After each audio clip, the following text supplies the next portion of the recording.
Aula 10. Histórico das Escrituras e Introdução à Bíblia. Seja bem-vindo ou bem-vinda a mais uma aula do Instituto de Teologia Saudável, o seu curso gratuito de teologia. Que alegria ter você aqui, estudando a Palavra de Deus de forma séria, progressiva e acessível. Hoje vamos dar continuidade ao nosso percurso pelo maravilhoso universo da teologia cristã. Prepare o seu coração, abra sua mente e vamos juntos aprender mais sobre Deus e a sua revelação à humanidade. Sino antes de começarmos. Sua participação faz a diferença. Se este curso gratuito de teologia está sendo uma bênção para você, por favor, inscreva-se no canal e clique em notificações, o sininho, para não perder nenhuma aula.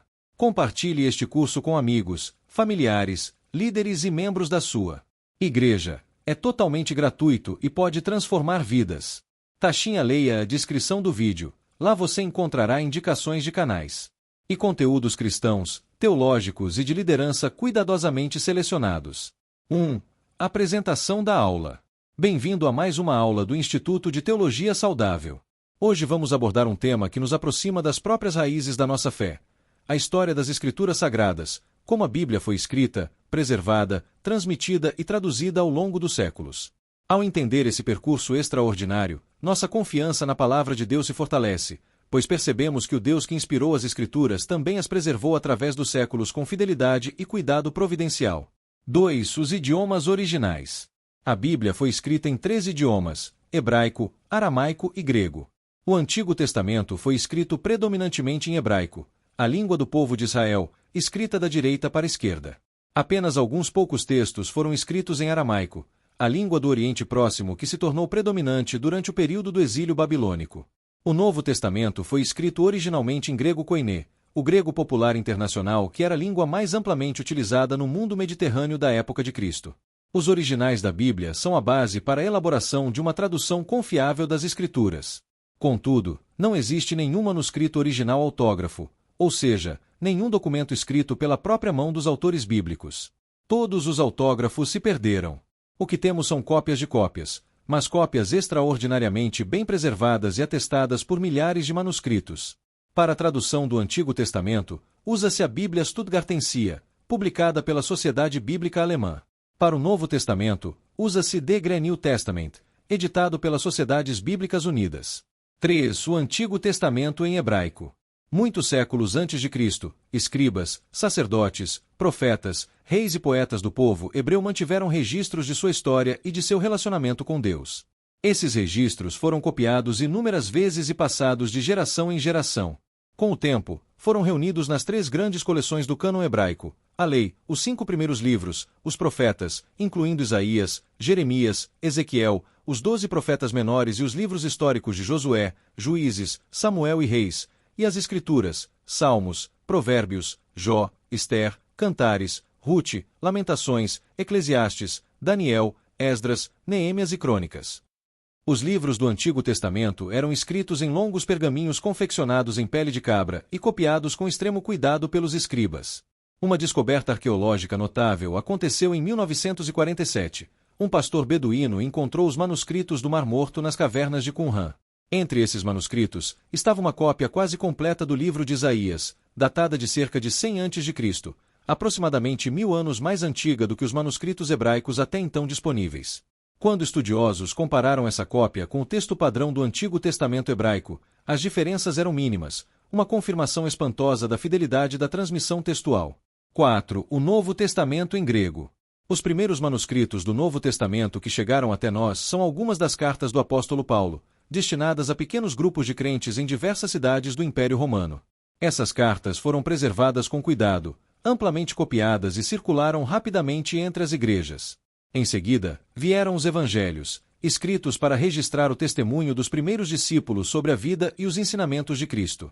O mais antigo fragmento do Novo Testamento hoje conhecido é um pequeno pedaço de papiro escrito no início do século II depois de Cristo, contendo palavras de João 18, 31-33 e dos versículos 37 e 38.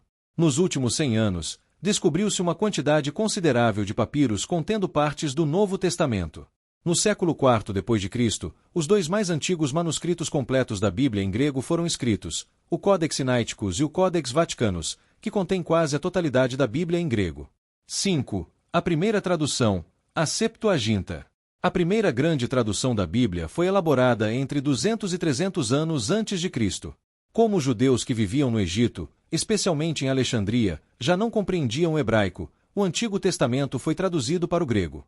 Essa tradução é chamada de Septuaginta, ou tradução dos 70, pois a tradição diz que foi realizada por 70 sábios. A Septuaginta contém 7 livros que não fazem parte da coleção hebraica, os chamados livros deuterocanônicos para os católicos e apócrifos para os protestantes. A Septuaginta foi amplamente utilizada nas sinagogas de todo o Mediterrâneo e foi o texto bíblico mais citado pelos autores do Novo Testamento e pelos primeiros cristãos na propagação do Evangelho. 6. Outras traduções importantes. Outras traduções começaram a ser realizadas por cristãos nas línguas copta, etíope, siríaca e em latim. Por haver muitas versões parciais e insatisfatórias em latim, no ano 382 d.C., o bispo de Roma nomeou o grande erudito Jerônimo para fazer uma tradução oficial das Escrituras. Com o objetivo de realizar uma tradução fiel aos originais, Jerônimo foi à Palestina, onde viveu durante 20 anos, estudando hebraico com rabinos famosos e examinando todos os manuscritos disponíveis. Sua tradução ficou conhecida como a Vulgata, escrita na língua de pessoas comuns, vulgus, e se tornou o texto oficial do cristianismo ocidental por mais de 1000 anos. Na Alemanha, em meados do século XV, Johannes Gutenberg desenvolveu a arte de fundir tipos metálicos móveis. O primeiro livro de grande porte produzido por sua prensa foi a Bíblia em latim. Essa inovação revolucionou a difusão das Escrituras. Em 1516, Erasmo de Roterdã publicou sua edição do Novo Testamento em grego, a primeira vez que o Novo Testamento na língua original esteve disponível para os estudiosos do Ocidente Europeu. Esse evento foi fundamental para a Reforma Protestante. 7. A Bíblia, o livro único. A Bíblia é o livro mais lido, traduzido e distribuído de toda a história da humanidade. Hoje é possível encontrá-la, completa ou em porções, em mais de 2000 línguas diferentes. Não existe outro livro que se iguale em tradução ou circulação. A Bíblia é única em coerência. Foi escrita ao longo de mais de 1500 anos, por mais de 40 gerações, por mais de 40 autores de diferentes atividades: reis, pescadores, pastores, sacerdotes, médicos, coletores de impostos, profetas, em diferentes condições, diferentes lugares e diferentes continentes, Ásia, África e Europa, em 13 idiomas distintos, tratando de centenas de temas controversos, e ainda assim apresentando harmonia e coerência notáveis de Gênesis a Apocalipse, com o tema central: sendo Deus que redime o homem. A Bíblia não é um produto humano. Ela é a palavra de Deus inspirada pelo Espírito Santo e transmitida pela fidelidade de Deus através dos séculos. 8. A divisão da Bíblia. A Bíblia é dividida em capítulos e versículos para facilitar a leitura e a referência. Os capítulos foram divididos em 1250 d.C. por Hugo Saint-Cher. Os versículos do Antigo Testamento foram organizados em 1445 pelo Rabi Natan, e os do Novo Testamento em 1551 pelo pastor Robert Stevens. A Bíblia evangélica é composta de 66 livros, 39 no Antigo Testamento e 27 no Novo Testamento. A Bíblia católica possui 73 livros, os 66 anteriores mais 7 deuterocanônicos. E a Bíblia ortodoxa possui 78 livros.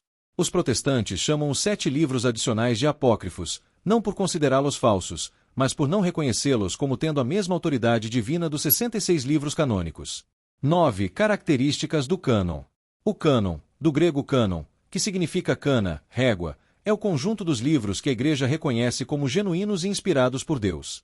Os critérios para a inclusão de um livro no cânon eram a idade do livro, a língua usada, a concordância com outros livros canônicos, expressões que atestam a autoridade divina, como assim diz o Senhor, a função profética verdadeira, a confiabilidade doutrinária, a natureza dinâmica e transformadora do texto, a aceitação do livro pelo povo de Deus ao longo do tempo, e as características literárias. O cânon do Novo Testamento, os 27 livros atualmente reconhecidos, foi estabelecido de forma consensual no final do século IV d.C. O critério básico para a inclusão era a inspiração divina, verificada pelos critérios acima. Havia urgência nessa definição porque circulavam cânones heréticos, igrejas orientais usavam livros errôneos, e cristãos precisavam saber quais livros eram genuinamente sagrados. 10. Síntese da aula. Nesta aula, percorremos a história extraordinária das Escrituras, desde sua composição original nos idiomas hebraico, aramaico e grego, passando pela Septuaginta, pela Vulgata, pelos manuscritos do Mar Morto, pela prensa de Gutenberg, até chegarmos às modernas traduções e edições críticas que temos hoje. O que essa história nos ensina? que Deus não apenas inspirou as Escrituras, Ele as preservou com cuidado providencial ao longo de milênios. A Bíblia chegou até nós não por acaso, mas pela fidelidade de Deus ao seu povo. E ela chega até você, hoje, como a mesma palavra viva e poderosa que transformou corações e civilizações através dos séculos. Receba-a com reverência, estude-a com diligência e viva-a com fidelidade. Até a próxima aula.